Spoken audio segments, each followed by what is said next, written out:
सुष्मिता के देवर विनोद की शादी होने वाली थी और इस बात को लेकर सुष्मिता बहुत ही खुश थी। अब आएगा मज़ा। अब मैं भी खूब काम करवाऊंगी उससे।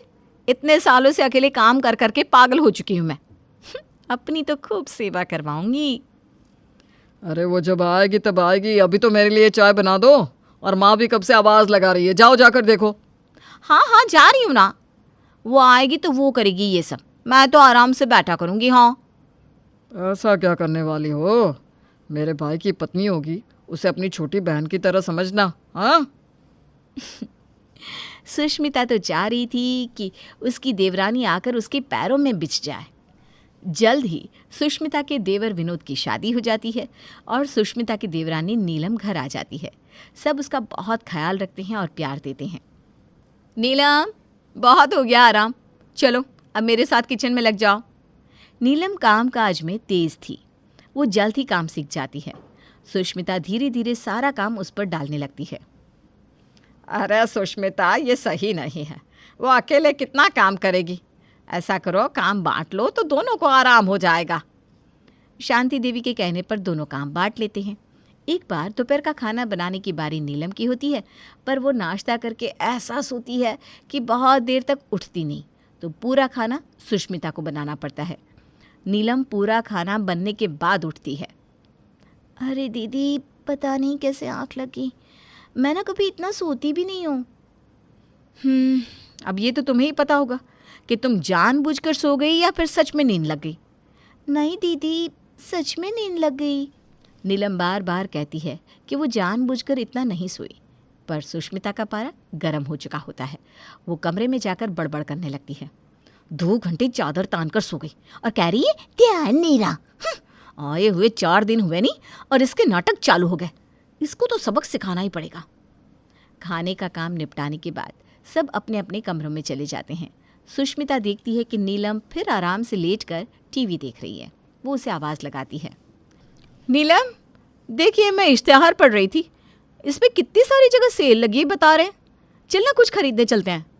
मेरे पास तो अभी शादी का ही सामान रखा हुआ है, मुझे कुछ नहीं चाहिए। अरे चल ना, सेल लगी है, अच्छे खासे महंगे कपड़े सस्ते में मिल जाएंगे। और वो मन ही मन सोचती है, आज तो तुझे मैं लेकर ही चलूँगी। बड़ी चालाकी से सारा काम मुझ पर छोड़कर जो तू सो रही थी ना महारानी, अब तुझे आएगा मज़ा। पर पहले इससे शाम का खाना बनवाती हूँ, वरना रात को आकर मुझे ही करना पड़ेगा। ये मैडम तो कह देंगी भाभी लेकर गई थी मुझे। नीलम फटाफट अच्छे से तैयार हो जाती है और जब पूरी तैयार होकर बाहर आती है तो अरे मुझे तो ध्यान ही नहीं रहा, खाना बनाना है ना, खाना बनाकर चलते हैं। तुम ऐसा करो, रसोई में चलो, मैं बच्चों के कपड़े प्रेस करके अभी आती हूँ। हाँ। सुष्मिता उसे 4-5 सब्जियां बनाने को बोलकर चली जाती है। नीलम उन्हीं कपड़ों में जल्दी जल्दी काम करने लगती है। ये आज दीदी को क्या हो गया है, मुझे शॉपिंग पर ले जाने की बात कर रही है, पर इनके मन में तो कुछ और ही चल रहा है। यही सोचते सोचते वो काम कर रही होती है, तभी उसको जेठ के कमरे से आवाज़ आती है। अरे मुझे दिवाली का काफ़ी अच्छा बोनस मिला है, इस बार तुम्हें अंगूठी दिलवाऊंगा। अरे वाह, दिवाली बोनस, मज़ा आ गया। चलो अच्छा ही हुआ तुमने बता दिया, मैं ना आज ही शॉपिंग पर जाने का सोच रही थी। कुछ पैसे दे दो ना। हाँ हाँ ले लो, जितना लेना है। अगर जेठ जी को दिवाली बोनस मिला है तो फिर इनको भी मिलेगा, आएंगे तो पूछूंगी। यही सोचते सोचते वो फटाफट काम करने लगती है। इतनी देर में विनोद भी आ जाता है। उसके आते ही वो भागी भागी उसके पास जाती है। तुम्हें भी दिवाली बोनस मिला होगा ना? दिवाली बोनस नहीं तो मुझे नहीं मिला, बल्कि इस बार तो हाथ तंगी है, खर्चा बहुत हो गया ना शादी में, वही चुका रहा हूँ धीरे धीरे। अच्छा, पर मुझे तो आज दीदी शॉपिंग पर ले जा रही थी, अब मैं क्या करूँ? अरे तुम्हारे पास तो अभी शादी का सामान होगा ना, अभी क्या खरीदना है? वो तो दीदी बहुत जिद कर रही थी चलने के लिए। चलो ठीक है, देखती हूँ मैं। नीलम रसोई साफ करने चली जाती है और इतनी ही देर में सुष्मिता, जो प्रेस करने का बहाना करके कमरे में चली गई थी, वो भी आ जाती है। चले नीलम, बन गया सारा खाना? हाँ हाँ दीदी, चलिए ना। नीलम ये सोच ही रही थी कि उसके पास ज़्यादा पैसे तो है नहीं, पर सेल में साड़ियाँ बहुत सुंदर होती है, लेने का मन भी है। क्या करूँ क्या करूँ? और सुष्मिता ये सोच रही थी कि आज इसके 30-40 हज़ार खर्च करवा कर इसके पति से डांट पड़वाऊंगी, सारा सोना भूल जाएगी।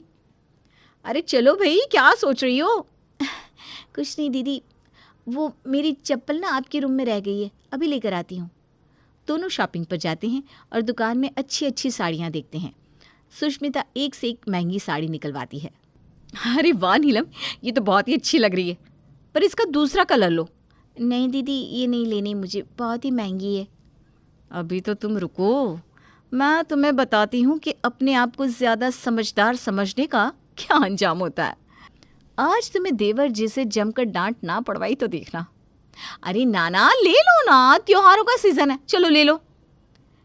नीलम उसे धीरे से कहती है, दीदी ये बहुत महंगी है।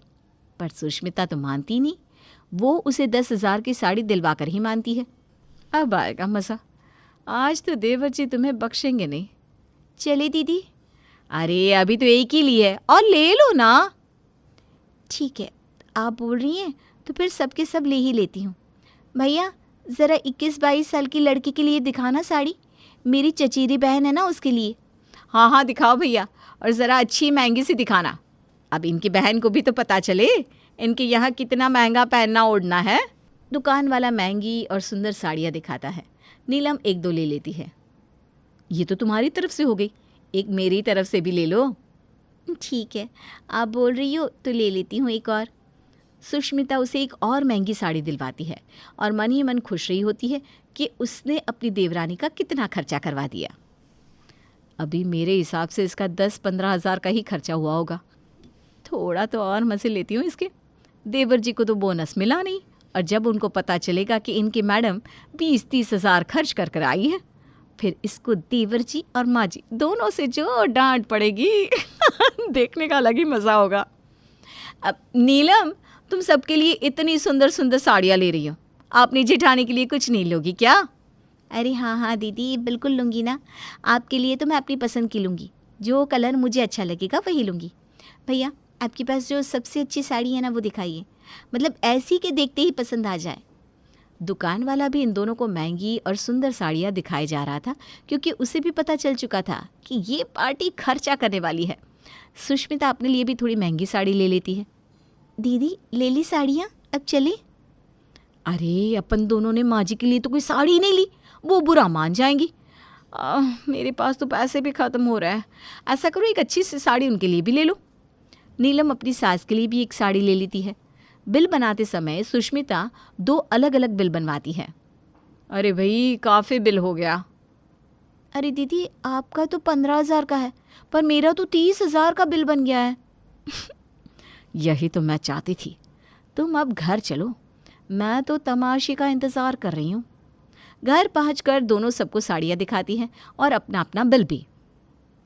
अरे भाई नीलम, तुमने तो बड़ा खर्चा कर लिया। हाँ नीलम, कुछ ज़्यादा ही नहीं हो गया?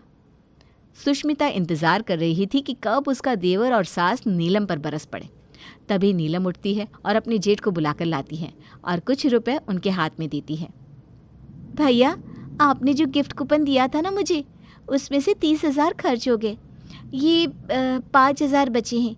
दीदी तो और भी दिला रही थी मुझे, पर मैंने ही मना कर दिया। अरे कोई बात नहीं, ये भी तुम ही रख लो। मुझे पता था कि विनोद को बोनस नहीं मिला है, और जब तुमने मुझसे अपना समझकर पैसे मांगे तो मैं मना कैसे कर सकता था। ये सुनकर सुष्मिता अपना सर पकड़ लेती है।